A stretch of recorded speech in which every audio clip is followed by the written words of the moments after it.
No. We interrupt our regularly scheduled program to bring you this breaking news alert. All right, and of course, we've been following the sentencing for the parents of the Oxford High School shooter, and right now the judge is speaking. We're just moments away. Let's check in now with the courtroom and the Judge Matthews.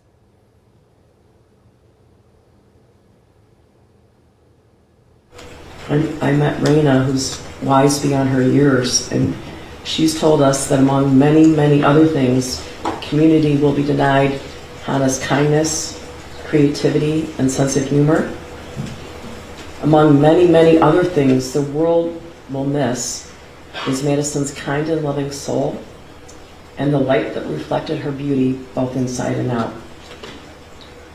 Although a hero in death because of his organ donations that helped so many, we will never know where Justin, an excellent student with vast skills and interests, described as a mentor and a leader, would have left his giant imprint. The impact statements given here and the written statements provided to the court describe the cataclysmic impact the deaths of these children have had on their children. With regard to each defendant, this court has spent night and day thinking about this case, as you can imagine. I've prayed about this case, I've thought about this case, and I've considered the possibility for rehabilitation, the need to protect society, the penalty appropriate to the conduct and goal of deterring others from similar conduct. I have reviewed the pre-sentence investigation reports. I am, of course, sadly familiar with the facts and circumstances of these cases, as well as those surrounding each defendant. The advisory sentencing guidelines in this matter do not capture the catastrophic impact of the acts or inaction in these matters. The guidelines do not take into account the complete lack of insight both defendants have for their behavior to this very day. The guidelines do not account for the severity of the circumstances in this matter. The guidelines ignore the survivors, including shooting victims Phoebe Arthur, Elijah Mueller, Riley Franz, Kylie Osage, Jonna Shudo, Molly Darnell, and Aiden Watson. They were deeply wounded, both physically and emotionally. In addition to the 7 wounded, each of the defendants' gross negligence has caused unimaginable suffering to hundreds of others as a result of what happened that day. Each act or inaction created a ripple effect. Therefore, an out-of-guidelines sentence is appropriate and proportional. The court uses the useful tool of the legislative guidelines, which embody the principles of proportionality, while also taking into account the nature of the offense and the background of each defendant. I believe that the following sentences would be in the best interest of justice and are reasonable and proportionate to the seriousness of the matter and the circumstances surrounding each defendant. With regard to Jennifer Crumbley, it is the sentence of this court, Ms. Crumbley, that you serve 10 to 15 years with the Michigan Department of Corrections. You will have credit for 858 days. State costs are $272. There's a crime victims' rights fee of $130. You and your agents may not have any contact with the families of Madison Baldwin, Tate Meir, Hannah St. Juliana, and Justin Schilling. I will issue another ruling with regard to contact with your son, the shooter. Excuse me. As to defendant James Crumbley, it is the sentence of this court that you serve 10 to 15 years with the Michigan Department of Corrections, that you receive credit for 858 days, that you pay state costs in the matter of $272, that there is a crime victims' rights fee of $130, that you or your agents have no contact with the families of Madison Baldwin, Tate Meir, Hannah St. Juliana, and Justin Schilling. Ms. Wheeler, have I left anything out with regard to sentencing? No restitution has been requested by any of the families at this time, correct? That's correct. Thank you. I would like to advise both defendants that you are entitled to appellate review of your conviction and sentence, including that the sentence exceeds the guideline range. This is done by filing a claim of appeal by right, or when you are not entitled to file a claim of appeal by right, an application for leave to appeal. If you cannot afford to hire an attorney to represent you on appeal, and you request an attorney may be appointed for you. You may request an attorney by completing the request for appointment of attorney section of the form that will be provided for you, and by returning the form to this court or to the Michigan Assigned Counsel System at the address on the form. If you wish to preserve your automatic right to appeal, the form must be received within 42 days after sentencing. If you do not submit the form within 42 days from today, you may still file an application for leave to appeal if the form is received within 6 months after sentencing. Do each of the defendants acknowledge receipt of their appellate rights? James acknowledges receipt, Your Honor. He's completing the form as we speak. Your Honor, my plan is as well. Would the court like the forms here, or would you prefer us to? It doesn't matter either way. Okay. Either way. Thank you. Thank you. I'm going to ask that everyone remain seated while the defendants are taken out of the courtroom. I think they're going to finish their appellate rights. They are going to. Mr. Crumbley is going to finish his form, All Your right. Honor. We'll wait for that. Thank you, Your Honor. I would just ask that no one stand up. It makes the deputies nervous.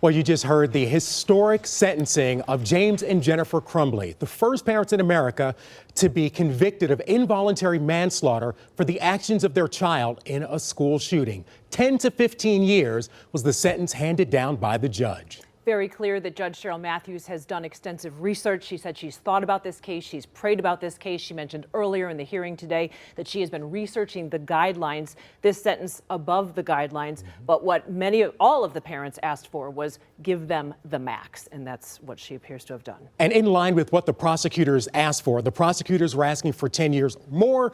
The defense was asking for either time served or to actually be allowed to serve out that sentence in the guest house of her attorney. That was Jennifer Crumbley. That would be quite an unusual grant if it were granted, but that, of course, not what the judge decided. She decided 10 to 15 years for both parents. They will get credit for more than 800 days served behind bars. Now let's bring in legal analyst Todd Flood, former prosecutor here. Todd, these are historic sentences. We now know what the judge's ruling is, 10 to 15 years for the parents. What are your thoughts on this? Are you surprised that she chose to go above the guidelines in this case? No, actually, I'm not. And I think there was more than substantial and compelling reasons to do so based on the record and the uniqueness and ugliness of this case and the victims for which they have suffered.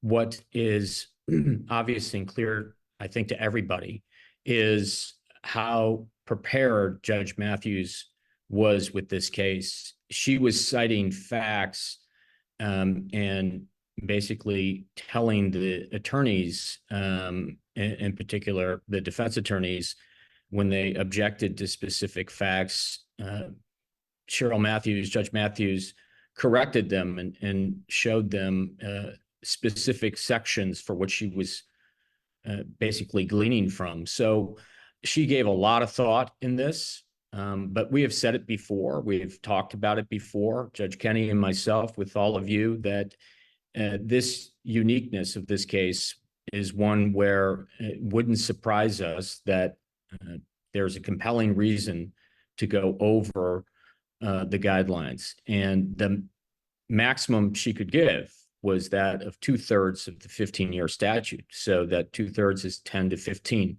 What that really means is the first time they have the opportunity to serve parole or look at parole, it will be that time.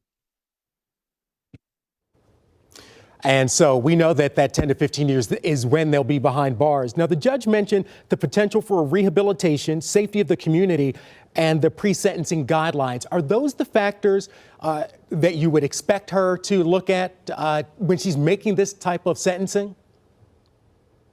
all of those factors come into play. Those are equitable factors that you look at: deterrence, rehabilitation, the likelihood of threats, what happened during their time of being locked up. Those are obvious factors that the court looks at. And then the next thing that we look at is disparity in treatments, compared to other cases. There isn't a case where a mass shooting has taken place and involuntary manslaughter was charged to that of the parents. So I think when you look at the impact that this has had for their dereliction of duty, their failure to act and their overt acts, I think there is more than enough to show the necessary elements of going upwards to a higher sentence over the advisory guidelines. Again, the guidelines are just kind of a barometer for a court to look at nowadays. The judge has the robe. The judge is going to make that decision, and it's not kind of a rubber stamp, if you will. At one time it was, but no longer. And so by that not being a rubber stamp like it might have been in the past, going above the guidelines does not in and of itself present grounds for an appeal. No. I mean, there are grounds for an appeal if they're disproportionate and they didn't lay out the factors necessary to get to above the sentencing guidelines. But not in this case. Everything was laid out perfectly, and you could see that the court really nailed the facts down of why she sentenced the defendants the way she did. So, albeit advisory, there can be cases where there is reasons to appeal a sentencing. Obviously, the shooter's case, right? But here, there isn't, I don't think, any appellate rule that was any appellate grounds to basically send this back because it was improper sentencing. The sentencing in and of itself, I think, is appropriate, and the judge laid out all the factors. All right. Todd Flood, a former Wayne County prosecutor, current managing partner of Flood Law Firm. Todd, thank you so much for your time and your insight. Really do appreciate it. Thanks for having me. All right, let's go now to Sarah Michaels, who's live just outside the courtroom. Sarah. Yeah, you guys, we are just outside the courtroom. People have been walking out. We've been seeing some people walking out with tears running down their face. The victim impact statements that we heard in court today, I can't emphasize this enough, were absolutely heartbreaking. We did hear from the family of Madison Baldwin. We have the attorney for the family here with us right now. The last couple of months, we've had the privilege of speaking with these family members, and they've said to us that they felt that they didn't see any remorse from James and Jennifer Crumbley. It appeared today in court that they attempted to show some of that remorse today. Do you think that that was successful? No, I thought, frankly, it was very shallow, especially Mrs. Crumbley, who tried to deflect everything on her son. She's blaming her son still, her son and the school district and everybody else, and not taking accountability for her own actions and her husband's actions. Same with him. Mm-hmm. We heard from multiple parents who gave them their victim impact statements saying that we're not getting the full truth, seemingly referencing the school. James Crumbley talked today, one of the first times we've been able to hear from him, and he looked to the parents and said, I want to hear the truth too. I haven't heard that either. The judge did not seem to agree with that. Neither did the prosecutor. What did you think about that? I think Mr. Muir and Mr. Crumbley are dead on. We haven't heard the complete truth. We haven't gotten complete justice. We've gotten 2/3 of the measures of justice, but the school district and its administrators and employees have to be held accountable for what they did. I mean, speaking just to that, Mr. Schilling and Mr. Muir as well, in the last couple of days, they have told us that this is just the beginning and that we're going to be seeing a lot more regarding the lawsuit for Oxford Public Schools. What can you share with us about that? We will, after the appellate process, hopefully we'll be back getting discovery and putting these folks under oath for the first time to address the questions that the parents want answered, not that the prosecution is looking for, that the parents want. Absolutely. And we did hear from some of those parents during the victim impact statements today talking about they have had to be in this courthouse so many times, delivering different impact statements, rehashing all of this tragedy and trauma. For Madison Baldwin's family, were you able to have a discussion about having to get another statement, having to talk to the parents in the court one more time? Did it bring any closure, or is it just more difficult every time they have to do this? I think on behalf of Madison's mom and the other families, it is continuing to be difficult. You have to relive this. It's gut-wrenching. And you heard Nicole's statement. It couldn't have been more powerful and more heartfelt. But it's gut-wrenching to hear and imagine having to deliver it in a courtroom full of people when that's not who they are. They're just normal private folks. Nicole gave that first victim impact statement today. And it was hard not to tear up when you were listening to her. She talked about how the day of the shooting, what James and Jennifer were going through, and then the juxtaposition to what she was going through, detailing, trying to find out what hospital her daughter was in. It's hard to talk about now. It's really emotional hearing from her. It was emotional to listen to it. I was in tears. When you talk about exactly the juxtaposition of what the parents were doing and the complete opposite of how it was felt with being a true victim, not the victims that the Crumbleys portray themselves to be. But that's just gut-wrenching. Multiple parents the last couple of weeks have told us personally how disappointed and how upset they are. I think actually that Madison Baldwin's family called it disgusting how Jennifer Crumbley said that she wouldn't do anything differently if she could go back. Interestingly, today it seemed as though she tried to backtrack on that and say that people misunderstood her during her trial. Do you think that she was misunderstood during her trial? No, I think what came out on video under oath was exactly what she felt at the time, and only in retrospect that it's gotten such backlash as she tried to backtrack. That was who she was. Thank you so much for your time. We really appreciate it. There are still some parents who are inside of the courtroom right now. In addition to the parents of the victims, we also heard from Hannah St. Juliana's older sister. That was extremely powerful testimony. She looked James and Jennifer Crumbley in the eye and she said that you are responsible for buying the bullets and providing the gun that killed my sister. She talked about how it's hard for her to even find happiness ever since then because her sister was happiness. We heard from the other parents saying that it's hard for them to sleep at night. It's hard for them to handle their emotions, that people say that time heals all, but it has not healed anything for them. Like I said, a few more of those family members are still inside the courthouse. We're going to stay here hoping to hear from them once again, but just an extremely emotional day here in court, you guys. All right, thank you, Sarah. Yes, it was absolutely gut-wrenching listening to the parents today. We've heard them before. They've had to do this multiple times, and they addressed that trauma of having to do this over and over again. But Craig Schilling saying time heals all wounds, but no, these wounds are still as fresh as November 30th. It is not getting better for them. If anything, it's probably getting harder. But parent after parent, sibling after sibling, just saying this was. They ruined their lives. Without a doubt. I think each person, there was both a commonality in their heartbreak and their pain, but each person described it differently. The loss, of course, we know is going to be so individualized because what their child meant to them was so personal. But they laid it all out there in court. It was raw and it was emotional. Let's bring back Todd Flood into our conversation. And Todd, we heard these parents and we heard these siblings of those lost in the shooting describe their loss. What is the role of these impact statements, and do they really make a difference? Because we know the judge heard the statements and then issued her ruling. Did they have any role in changing what happened in that courtroom today?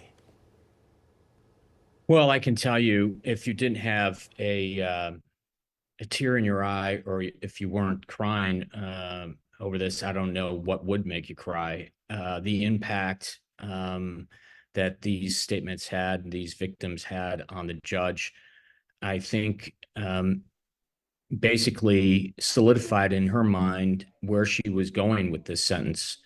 I've had cases where a victim would ask for mercy on the defendant, and that may have had an impact. But in this particular case, I think it just solidified exactly where the court was going. Think of the massive amount of heartache and the visceral wounds that these families will have to live with for the rest of their lives, and Oxford in and of itself. So candidly, this is, I think, a day that a sentencing over the guideline sentence is so appropriate based on what this has done to these families. And forget about deterrence, forget about all the other things that may come into the equation when you think about sentencing. This is one where the damage clearly to the individual families and to the impact of Oxford is one which you've changed the trajectory of everyone. You've changed the trajectory of hundreds of lives, and things we'll never see from these beautiful kids that are now with us. Now, we heard the families make their statement. We also heard James and Jennifer Crumbley speak to the court as well. Jennifer said they were good parents. She did say that this changed her. She apologized. Did that make any difference here? Is there anything she could have said or that James could have said to make a difference here? You know, it's the ability or the impact of being and telling your story as a defendant or as the attorney, as an advocate for the defendant, to tell that story of this person, where they come from, how they were raised, their education level, those types of things. I doubt very seriously, based on all of the actions that they showed and all of the mountain of evidence that was presented, that anything would have changed the outcome in this sentence. But we don't know what we don't know. I think candidly their statements, James Crumbley, I think was more powerful than Jennifer, but the fact of the matter is that you have to step up to the plate and you have to take your time. And I think he put that out there to the extent that he could, but there was nothing really that was going to change the judge's mind. All right. Todd Flood, thank you so much for your time and your insight. It has been invaluable as we have moved throughout this case since that terrible day back in November of 2021. Once again, James and Jennifer Crumbley sentenced to 10 to 15 years in prison for the involuntary manslaughter convictions, the murder of the 4 children inside Oxford High School. We must remember their names: Tate Meir, Hannah St. Juliana, Madison Baldwin, and Justin Schilling. We'll have more online at WXYZ.com. All right, and on later editions of 7 Action News. Thank you so much for joining us. We'll have more coverage throughout the day.